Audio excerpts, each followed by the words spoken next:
morning or afternoon or evening, everybody. Hope you're all doing well. Welcome to MandoLessons Live. My name is Baron Collins Hill. Hope you're all having a great weekend. We got tons of folks tuning in already. Always great to see lots of familiar as well as new faces here.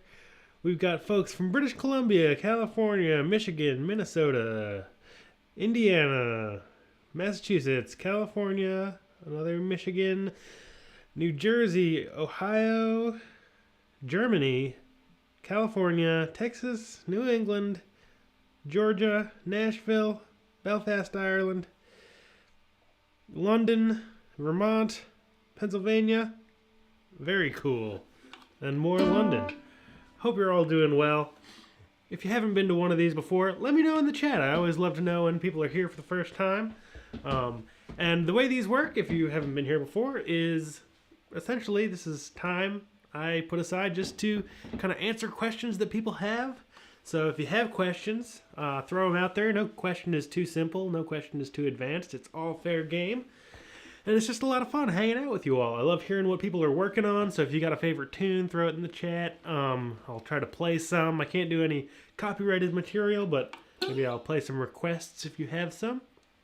That first tune that I played right there was kind of a fancied up version of Hollow Poplar, which is our tune of the week, which means at the end of the hour, we are going to jam along on that together. It's a great tune in the key of G. Cool, awesome. Denise says that rendition of Hollow Poplar has given you ideas to try. Glad to hear it.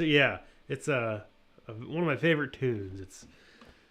It's a nice combination of like a little bit mellow, a little bit energetic. It's got some space in it. Some really cool phrases. Definitely one of my favorites. Nicole has spotted the 10-string mandolin in the room. So, yes, this is a 10-string mandolin that I've been playing at the beginning of every live stream for a little while now because I love playing it. And it has 10 strings, and it's got a low C course. So it's actually a 16-inch scale like a mandola, and then it's C, and then G, D, A, E. So you can think of it as a mandolin with a low C course and a long scale, or you can think of it as a mandola with a high E course. Jim says, when I try picking near the fretboard, my arm gets tired and I drift down to the twangy part.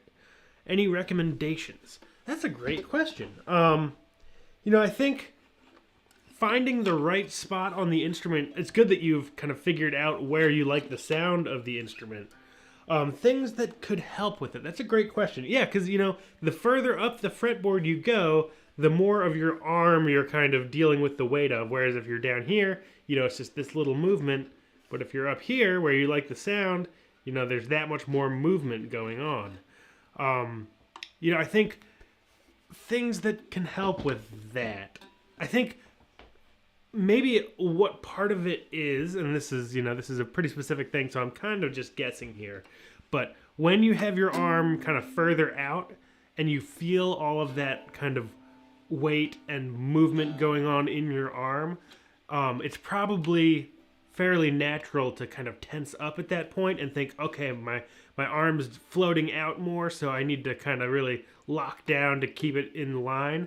See if you can, start out, see if you can figure out what makes it more comfortable down at the bridge. Maybe it just feels like you've got less kind of muscle to move or like less arm to move around, so it's a little easier. And then slowly bring that out to your natural position and see if you can figure out like, oh, am I like tensing up? Like I can imagine that I tend to play out pretty far to begin with. I'm usually right about here. But I do go down here for effect sometimes.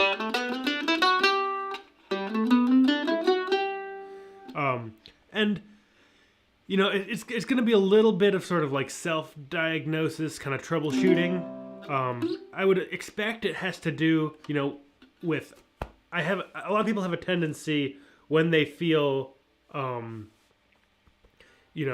like when they say like, oh, I'm like getting tired for some reason. Often it's because they're putting more energy than they need to into a particular kind of physical movement. So I can imagine, and again, this is me just kind of guessing here, but you know, if you're comfortable here because there's only kind of this much arm moving, and then you get to here and it's like, okay, there's more going on. I feel like I'm holding my own arm up. That's going to lock up muscles kind of all the way up into your core. So see if you can figure out a way, and you know, it could just be, you know, play a tune.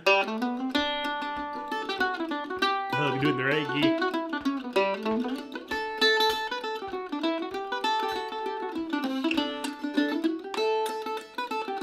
Take a tune you know really well, whether it's Whiskey Before Breakfast or whatever the tune may be, and really don't worry about feeling like sloppy. Maybe it's a similar thing. I'm kind of going in deep on this one, but you know, a lot of people feel like they lose a waypoint if you don't plant. People who plant fingers or kind of lock down behind the bridge with their wrist or kind of the base of their hand will often feel like, okay, I don't have that kind of physical marker anymore when I'm trying to kind of float over top. And maybe it's a similar sort of thing, like, oh, you can float here and feel comfortable, but when you get here, it's like you've kind of lost that waypoint. So don't worry about being sloppy at first, you know. Take relaxation over kind of your accuracy, and allow yourself, you know, maybe you're playing a little like, you know, a little like sloppy and wishy-washy, but you can feel that you're nice and relaxed. I think that might help sort of kind of your whole, usually, as I said, you know, if you're kind of tiring yourself out for some reason, it usually means you're using more muscles than you necessarily need to. I hope that helps. It is going to be one of those things that, you know, either find a in-person lesson when the time is right, or kind of one-on-one situation where somebody can take a good look at your technique, or just try to kind of like self-troubleshoot some of that stuff. All right, let's see. Great question, though. Mark from Arkansas, good to have you. Coverlet Museum from Pennsylvania, excellent. Ollie P. from the Czech Republic. Oklahoma, Chip Wood, good to have you here. California. Yeah, people should check out Lewis's, there's some Lewis YouTube channel admiration going on in the chat. He's got a great YouTube channel. Definitely check it out. Wow, thank you so much, Lindsay, for the super chat donation. Really appreciate that. Very kind. And for anyone who supports me, you know, however it comes through is greatly appreciated. There's the super chat. There's some links in the description of this video to PayPal and Venmo. And there's a lot of patrons here who support me on Patreon. Great to see you all here. And there's merch as well. I'm drinking out of my other mug today, but I do have MandoLessons mugs and shirts and stuff like that. All goes to the same place. It's all greatly appreciated, and it's not required, so don't feel any sort of pressure on that end. It's free for a reason. All right, James says he got his first tenor guitar this week. Having fun, but my pinky doesn't quite know what's hit it. Yeah, definitely. A tune of your choice on a tenor to celebrate. Absolutely. I play a little tenor guitar. I haven't played tenor guitar in a long time. How are you? I'm curious if you're tuned GDAD or GDAE. Maybe I'll answer that question and then I'll pick a tenor guitar based on your tuning. I'm guessing GDAE, but I'll make sure before I grab a tenor. Is there a particular perfect fifths instrument that you prefer for backing fiddle tunes? And if so, why that one? Oh, great question. So what I'll say is I generally like backing up fiddle players and fiddle tunes, not necessarily fiddles specifically, instrumentally. I like playing in GDAD. I don't know how in tune this thing is, but hey, not bad. So this is GDAD, GDAD. So you have two Ds instead of an E, This is regular mandolin tuning, or octave mandolin tuning. Gotta get the right pick here. So it makes it a very kind of drony sound.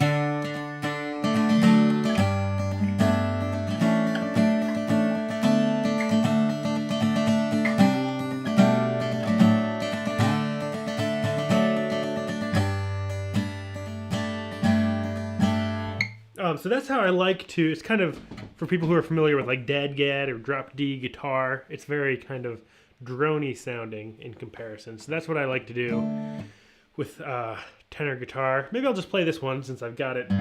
Oh, we got an answer here. James says CGDA for now, but intend to change strings to GDAE soon. Just having a little fun with the strings as provided for now. Totally, it's always fun to play it how it comes for a little while. So this is, I'll play a little bit on GDAD. Definitely, once you move into the larger instruments, as James said, it definitely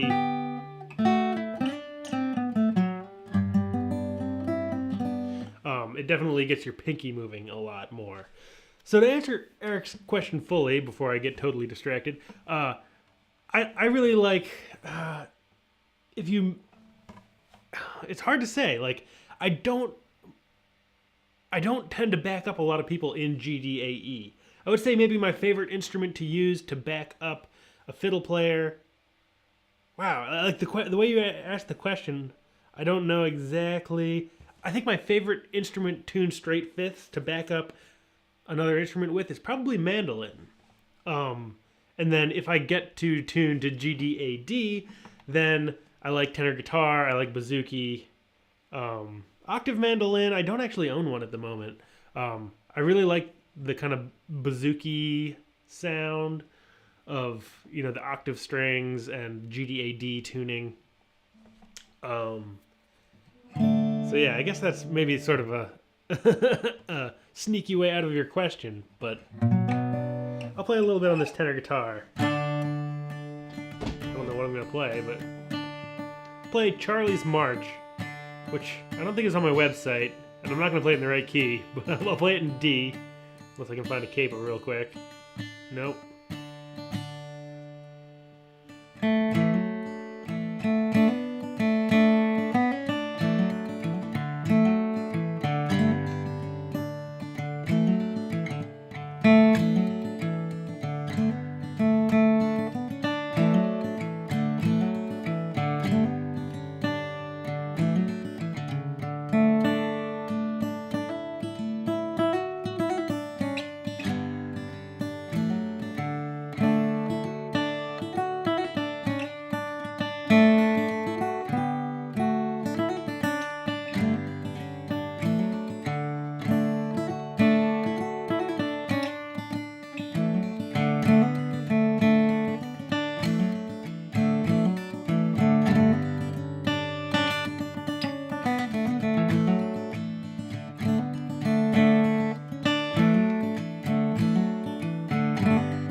Here's a little bit of Charlie's March. It's a tune I recorded with my friend Julia Plum on one of our albums. I think on our first album, just self-titled Velocipede. You can find that on my website if you want to hear our music. So there's a little bit of tenor guitar. I kind of lost my train of thought here. But congratulations, James, on the new tenor guitar. I have what I assume is a bad habit of resting my forearm on the dead part of the strings below the bridge, especially when doing tremolo. Any good exercises to stop that? I think that, so there's two things there.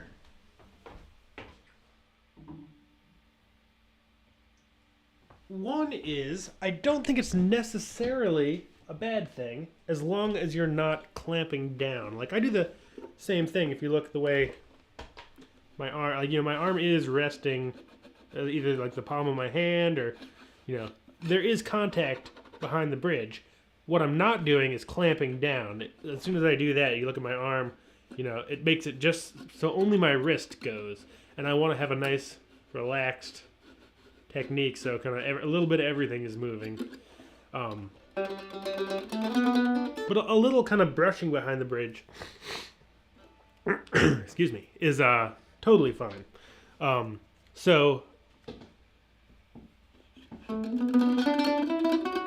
and then from there, if you find yourself it's kind of getting in the way of your technique, or you are clamping and it's causing other problems, I would say that a lot of the things that I was talking about earlier with kind of the arm up here and down here, just take it nice and slow. Don't you're using that spot as sort of a physical waypoint and kind of not necessarily a crutch, but it's giving you a sense of where you are on the instrument, and you need to transfer that sort of physical knowledge into other aspects of playing so you can kind of let go there. So I would say, play a tune really well. Don't play too fast, and allow yourself to be sloppy at first. At first, if you lose that connection point, you're going to go from like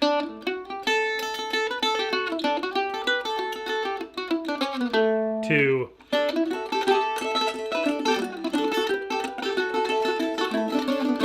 just because you've kind of lost that spot. It's going to sound a little kind of sloppier, but that's okay. Just keep playing. Try to tidy that up.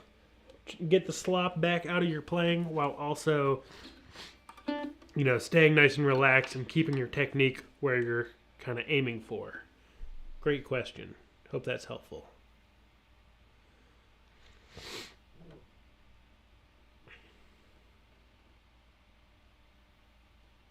Oh, cool. Nice. This is the first time Julia is seeing the tenor guitar.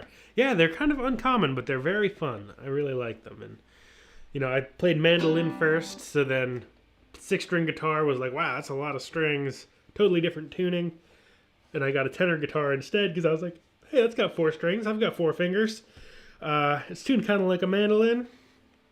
And I don't play it much quarterly. It doesn't have a whole lot to do with the way that I play mandolin, but somewhat connected. But it is tuned mostly the same, except for that GDA-D string as the highest pitched string. Edward is on the hunt for an Eastman octave mandolin and is finding them out of stock everywhere. Yeah, that definitely happens. I saw one pop up on Mandolin Cafe recently for a great deal. It was like $500. And they're usually like $700 or $800 new. I mean, even new, they're great. I've had a couple, I think. Kind of lost track. Speaking of instrument addicted faces, as James put it. I would say, keep an eye out. Contact somewhere like the Mandolin store or Elderly and say, hey, do you know when you're getting more of these in? You can put up a wanted ad on Mandolin Cafe. Maybe somebody's got one out there that they're looking to sell because they're not playing it anymore. They're out there. They're just, as James says, they're popular at that price range. It's the only thing really in that price range that's, for a carved top and back, solid wood, octave mandolin, big old instrument with a ton of strings, for $800 or whatever it is. Hard to say. And yes, also part of it is the pandemic. I know, a lot of stores are out of Kentucky's and Eastman's and all those great affordable instruments. And so Tawanda Smooth says buying a lot of instruments due to the stimulus checks. Yeah, so instrument stores, instruments are very popular right now. It's nice to have a hobby that you can do in your house. So guitars and mandolins are flying off the shelves.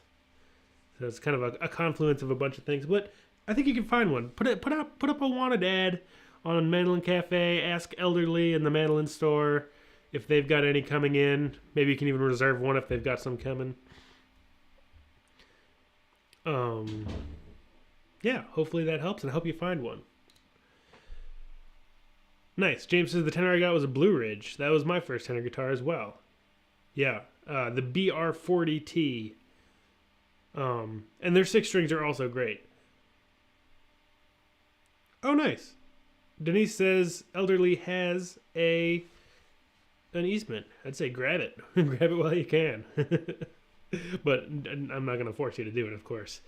You got to make your own decisions, but if you're looking for one, they hold their value well. Elderly does a great job of setting them up. What's the difference between a tenor guitar and an octave mandolin? Great question. So tenor guitar has 4 strings. Octave mandolin has 8 strings. Maybe it's an interesting.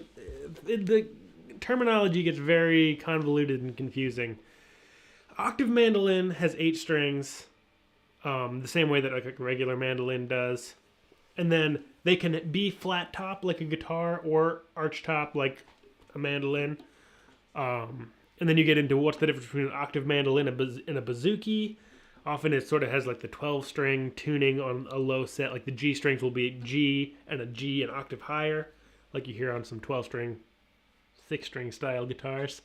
And then sometimes the tuning will differentiate it for people. Or, and then, there's tenor guitars, which only have 4 strings. But then there's also arch top tenor guitar. So this looks like more like a guitar bodied octave mandolin, and I've got it tuned G, D, A, E.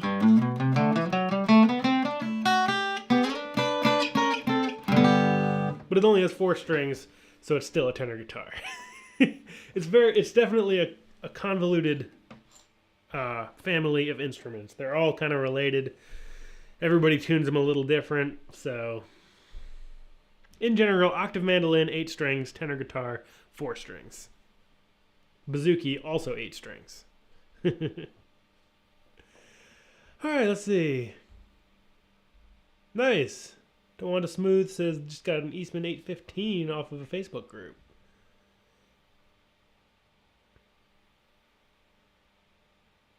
Yeah, definitely, and with the connection point, as long as you're relaxed and it's not affecting the sound of the instrument, and you're getting a good tone and you're relaxed, don't worry about a little brushing behind the bridge. It's not an issue.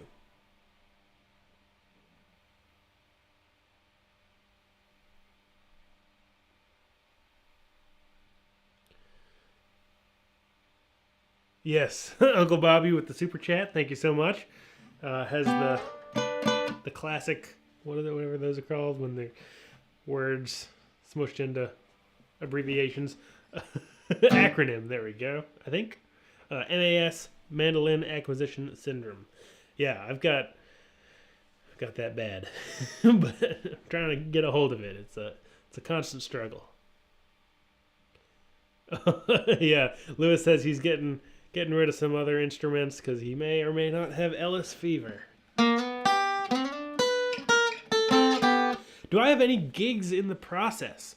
Not in-person gigs, but I'm teaching at a couple camps coming up. I'm teaching at Fiddle Hell, which I'm going to look at my calendar here real quick. They're both kind of online learning camp situations. Fiddle Hell, normally in Massachusetts, is this coming up. You can look up fiddlehell.org or .com, can't remember. If you look up Fiddle Hell, you'll find it. It's the 15th to 18th of April. I'm gonna make a video saying I'm doing that, telling everybody about it. And then the March Mandolin Festival, which is now in May, is coming up. And let me find that one. The 15th and 16th of May, I'm going to be teaching online at the MMF, formerly March Mandolin Festival, now May Mandolin Festival this year. It got pushed back kind of last minute. So those are my gigs coming up at the moment. And then hopefully as everybody gets vaccinated and things get back in line, we can all get out and see people in real life. But I think those are the main gigs at this point. But so hopefully I'll see some of you there. Nice. Mark says he recently got a Pono octave mandolin. Those seem cool. I haven't run into one personally, but they are well reviewed and seem very cool.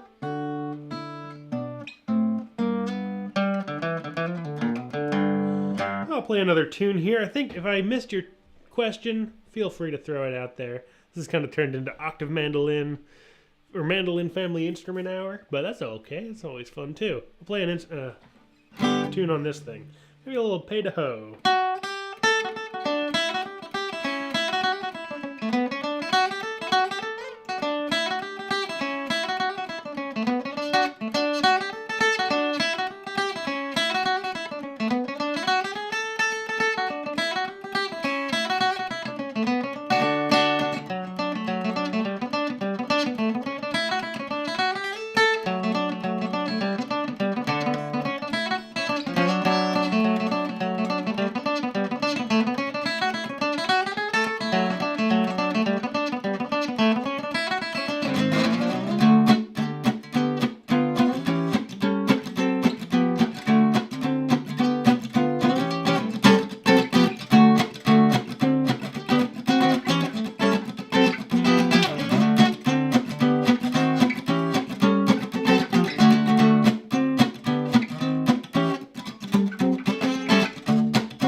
Kind of jazzy little version of Pay de Ho.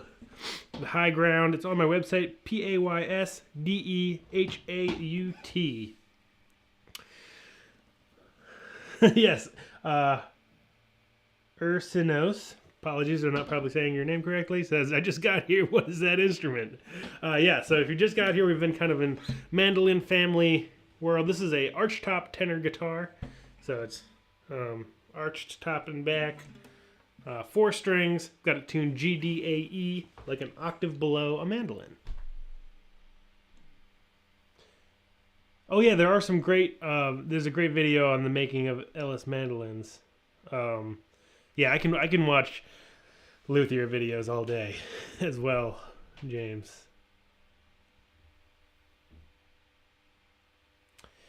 Dr. Geraldine Vogelsang says, I bought an inexpensive mandolin. It's really tough on my fingers. Are more expensive mandolins easier to play? That is a good question. In general, an inexpensive mandolin can be made to play just as easily, 99% as well as a expensive mandolin. It's a question of getting it set up by someone who sets up mandolins and instruments all the time. So it's going to cost a little bit. It depends on kind of what it's, I can't see your instrument. It could be a simple thing. I have a couple videos on my website, MandoLessons.com, and here on YouTube, if you're subscribed, to see where I talk about like basic setup of like adjusting the bridge to make it be in the right position, kind of up and down, left and right, and then also the height of the bridge, if it's that kind of mandolin where you can just use the thumb screws to get the bridge up and down. That makes the action higher and lower, and if the action is lower, so the strings are closer to the fingerboard, it'll be easier to play. If it's too low, it'll get buzzy and won't sound very good. There's also a harder thing to adjust is the nut, where sometimes the string at the nut is too high, and that's also going to make it hard to play. But if you take it to a local, well-respected instrument repair person, they should be able to give you an estimate of what it needs, what it's going to cost, things like that. You can also try lighter strings, as Robert suggests.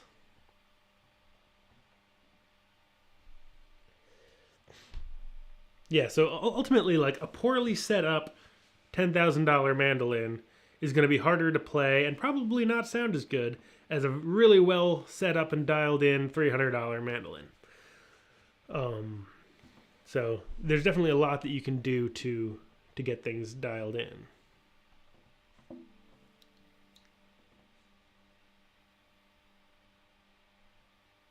Yes, also people are talking about calluses.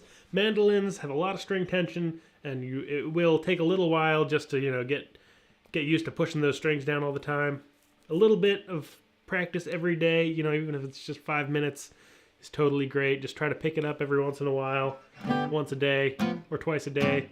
Play for a couple minutes, no pressure. Just play around with whatever you're working on, and you'll build up those calluses and be able to play longer.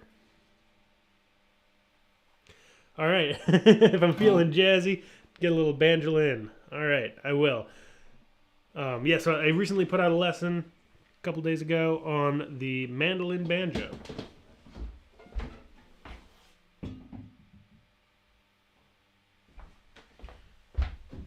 Which is kind of an uncommon instrument, but it's fun.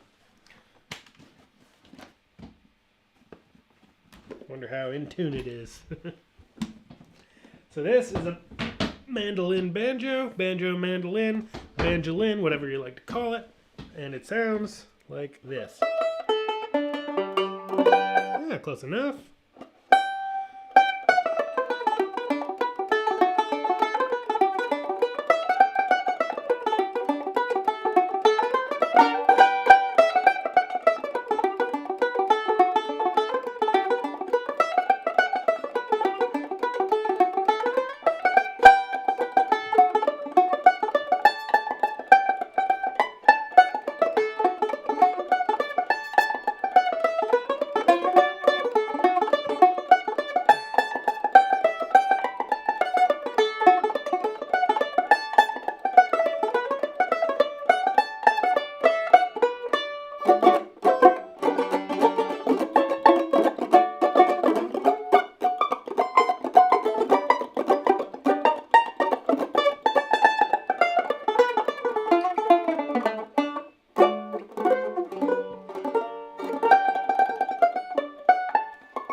There's a little Banjolin noodle. Started out as a tune. Real Montreal or Real Sherbrooke, I think. But I kind of get that tune name mixed up a little bit. And then I accidentally tried to play something else, so I just ended it there. I think I tried to go back into the tune I was just playing before that. Cool. I'm glad people enjoy the mandolin banjo video. It's definitely an interesting sound. So actually the first instrument that I ever played was a mandolin banjo. I was at a family friend's house, and they had the self-titled Nickel Creek album on, with Chris Thile playing mandolin, and I heard Chris Thile playing the Fox, real kind of playing that kind of fireworksy melody solo on the Fox, and I was like, whoa, what is that? I know it's not a fiddle, and I know it's not a guitar, but I have no idea. And my family friend was just like, oh, it's a mandolin. Hey, I've got a mandolin. Let me show you a couple chords. So he pulled out an old banjo mandolin, and he had a old Gibson oval hole mandolin that he played himself, and said, here's a G, here's a C, here's a D, here's a G. And sent me home with the banjo mandolin, and I practiced on that for a couple months until I went and got my own starter mandolin. I found this one. Somebody asked where I found it. So yeah, I found this one. This was just on eBay. The thing with these is most of them are, as I said in the video, most of them are old. I think like Gold Tone and maybe somebody else is making new ones, but in my opinion, the old ones, you can probably get them cheaper, and they'll, this thing's 100 years old, and it was $200, but then it also needed a couple $100 worth of work. So it's got a lot of tension on the strings. So the neck needs to get reset, which in banjo terms is a dowel set, because it's got this dowel going through the back. So now it's all set up nice, so the action's nice and low. The one that I played on when I first was sent home with one, the action was insane. I don't know how I even got my fingers to go down to the frets on it.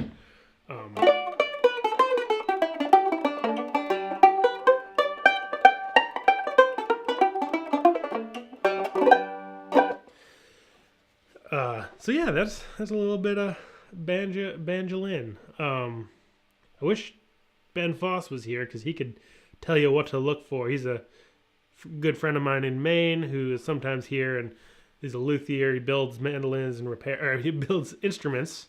I don't know if he's ever built a mandolin, but he's built mandolin family instruments and a ton of guitars and does repair on all sorts of instruments and knows banjos in and out and would probably be able to tell you what to look for. When I got this, I asked Ben, I was like, hey Ben, should I try to pursue this thing? And he said, seems like a good idea. So I did. Awesome. Denise says, been practicing, she's been doing her homework. Been practicing chords 10 minutes a day. Success. I'll report back next week. I need the push. Yeah, keep up the good work. Another week of 10-minute chords a day. You'll be off to the races.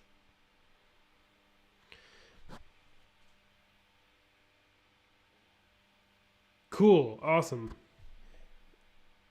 Ursinos. Again, I don't know how to say your screen name, but sounds like you're really enjoying the mandolin and making lots of progress. I'm glad to hear it. It's a very fun one. And it's definitely, guitars are big. I picked up mandolin when I was 10. So, I was a little kid, and mandolins are little. It's kind of a comfortable thing. Ah, cool. Coverland Museum is, Melinda is saying, I recently discovered them and was afraid maybe I was the only one. Yeah, they're definitely a little uncommon, but they were very fun. I've never really owned one until now, and having a lot of fun with it. Is the drunk G the same as a mandolin? Yeah, so it's tuned exactly the same. G, D, A, E. All right, Lewis is off to an outdoor distance jam. Lucky dog. Have fun. Great to see you, and see you soon.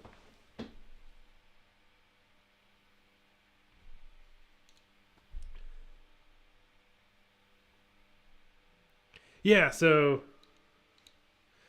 Ursinos is saying, I need to work on chords myself. Yeah, so last week I just told Denise to, it's very common for people to just focus on melody and kind of leave chords behind. That's what I did when I started playing.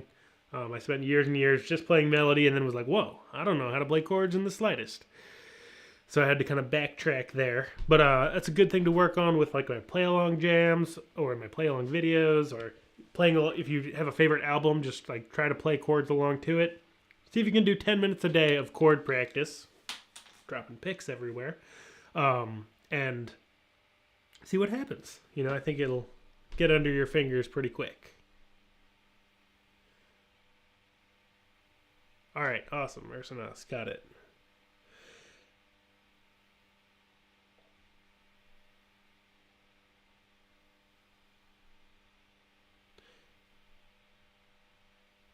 Yes. William says repair and tech assistance at elderly is great. Yeah. It can be a little hard to find like the right luthier or repair person in your area. I kind of just went through this because I moved across the country last year and it took me a little while, but I found some folks that I really like doing repair out here. And yeah, it can be a little tricky to find the right person. I moved from a very rural place where there wasn't that many options to somewhere that has a lot of options. But, I think asking around, there's usually, I would say within an hour of most places is going to be a great repair place.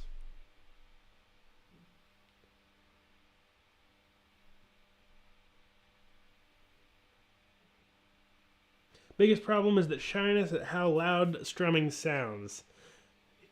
Yes, that's common, and it's good to like have your ear open to kind of how loud you are compared to other people, but also know that your instrument is probably loudest to you than to anyone else. We're as players, we are hyper sensitive to our own playing. and we're hearing every little mistake and every little mote of volume that's coming out of the instrument.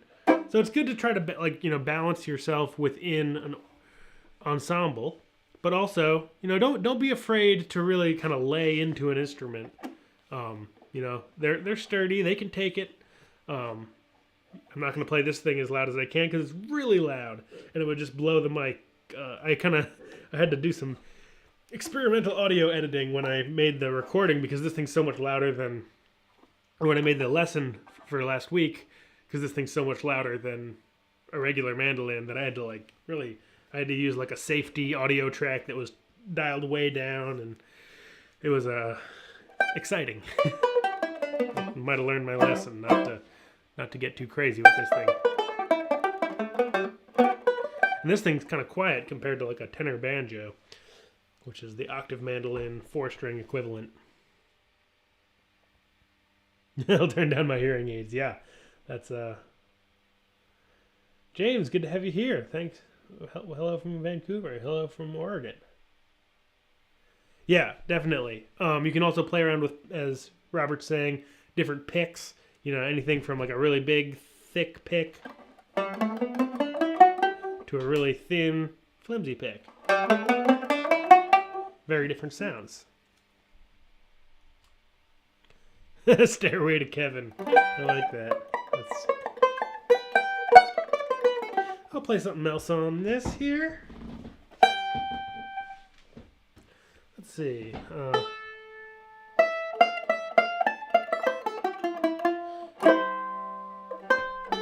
I can't do it with that pick. Let's see.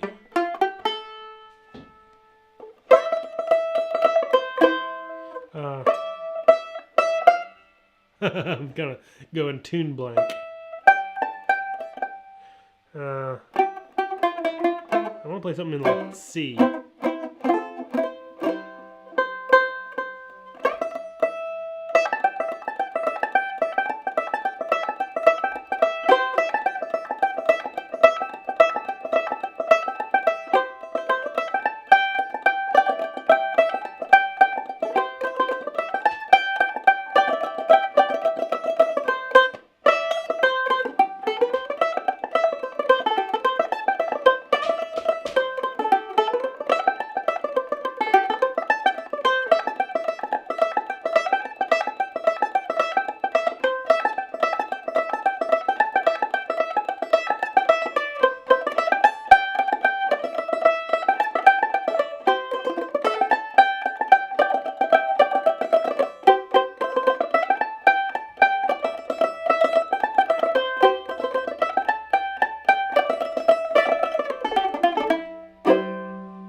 Here's a little bit of Tennessee Mountain Fox, kind of an interesting set of Tennessee Mountain Fox Chase into the request of Cold Frosty Morning.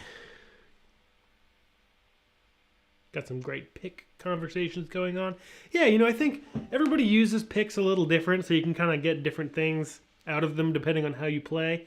It's certainly worth trying out, it's a fairly inexpensive way to grab $5 worth of various picks of different materials and shapes and sizes, thicknesses, and kind of see what you like the sound of and the feel of yourself.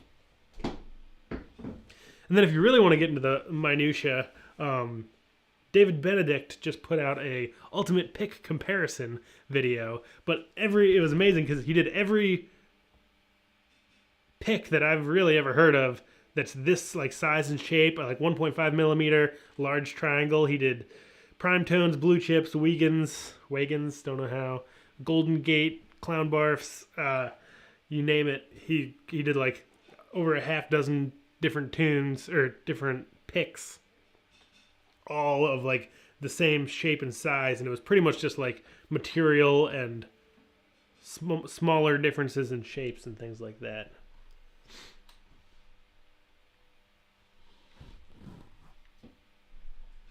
All right, I'm going to pick up a regular mandolin again.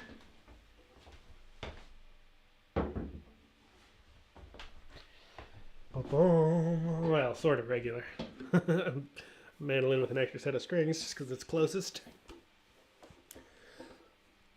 All right, well, we got a couple minutes before we start doing a little bit of play along. So if you got any last minute questions, definitely throw them out there. Whoa, does Dunlop make a 2.5 prime tone? I know, this is a 1.5. I didn't know they made them that thick. But yeah, we're going to do a little bit of play along on Hollow Poplar. But so if you got any last minute questions before we get there, by all means, throw them out there.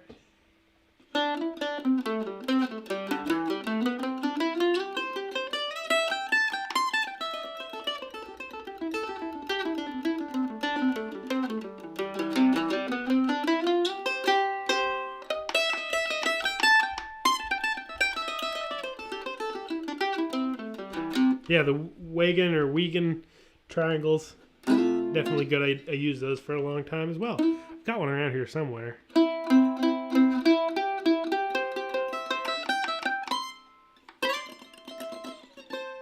Cool. Well, let's play a little bit of I keep saying Cold Frosty Morning. Hollow Poplar. Do a little play along jam. This is, as I was saying earlier at the beginning of the stream, one of my favorites. Really love this tune. Key of G, great old time tune. The way this works is we just kind of pass it back and forth. I'll play the melody, you play the chords. I'll play the chords, you play the melody. Things like that. And yeah, I've kind of lost my train of thought here. If you don't know the tune Hollow Poplar, you can find it on my website. There is a lesson where I teach it by ear. I also have the sheet music, tablature, chords to play along with, play along tracks, all that sort of regular stuff that I do. But if you just want to follow along now, see if you can pick up a couple notes as you go or a couple chords.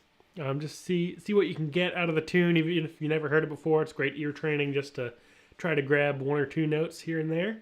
If you know the tune but you just learned it, it's a great way just to play it through a bunch. Try to get some chords under your fingers, try to get the melody down nice and smooth. Just kind of commit it to some muscle memory. If you've been playing Hollow Poplar for forever, try to throw in some double stops, some melodic variation, ornaments, things like that, and just try to challenge yourself wherever you're at with it. So, and won't go too fast. I really like this tune nice and slow. So, I'll start with the melody, you play chords, then we'll swap it back and forth. 1, 2, 3.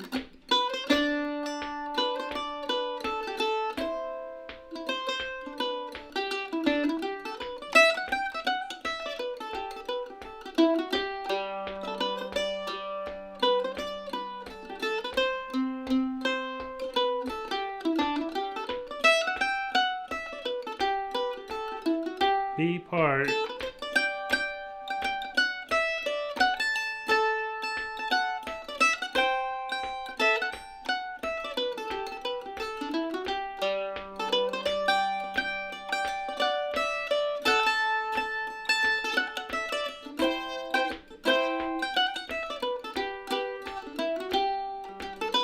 Kind of lost track. This maybe is too many B parts, but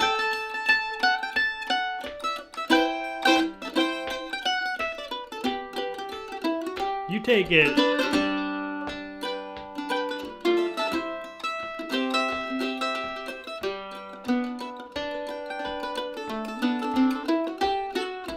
A2.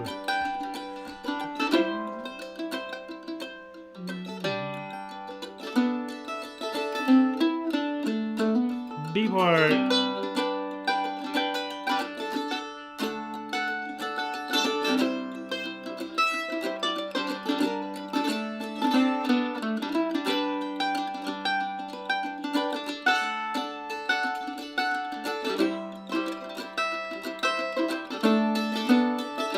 I'll go.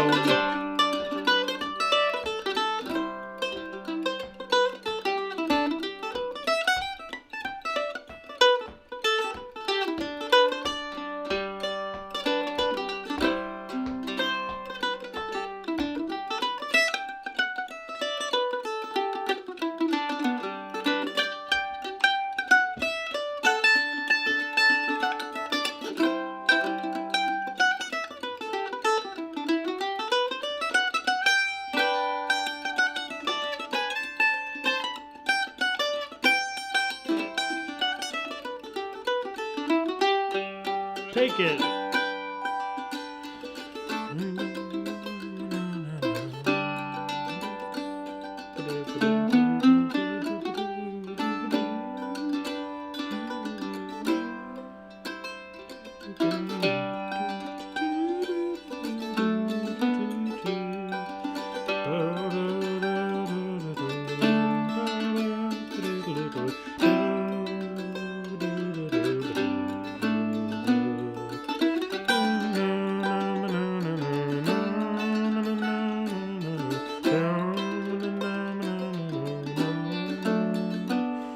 Everybody, same melody.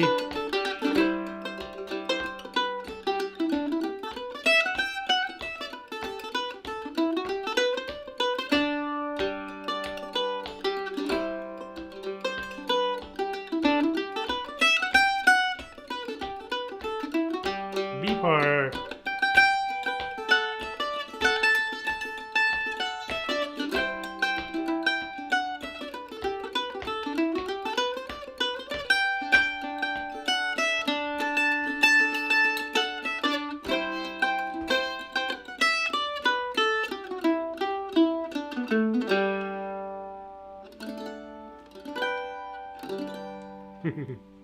There it is, a little bit of hollow poplar.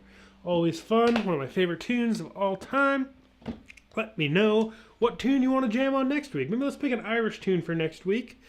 Just to mix it up a little bit. I'll look through my list. You all throw out a favorite Irish tune you want to play, and we'll see if we can come to a conclusion. We got... Come on now.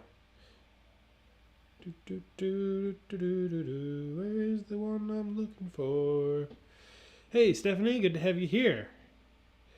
Ursanov says, excited for warmer weather. Anyone excited for warmer weather to go sit in the sun? I am extremely excited. It's just started getting nice here in Portland. Been playing some tunes outside. Very fun. It's not something I'm used to coming from Maine, but very fun.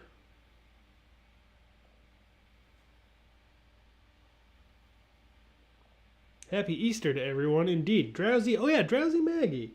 Did we do that one? We have not. Let's do Drowsy Maggie. I think we were talking about that last week. Can't remember, but it's a fun one for sure. Drowsy Maggie. I'm going to have to remember how that one goes because I can't remember it right now. But let's do Drowsy Maggie next week. That's one I don't get to play too often. Great suggestion, Stephanie. And with that, I hope you all have a great weekend. And see you all in... See you all soon. Hope you get out and play in the nice weather if you've got it. And we'll have a great time. Hope you all stay safe and see you soon. Bye-bye.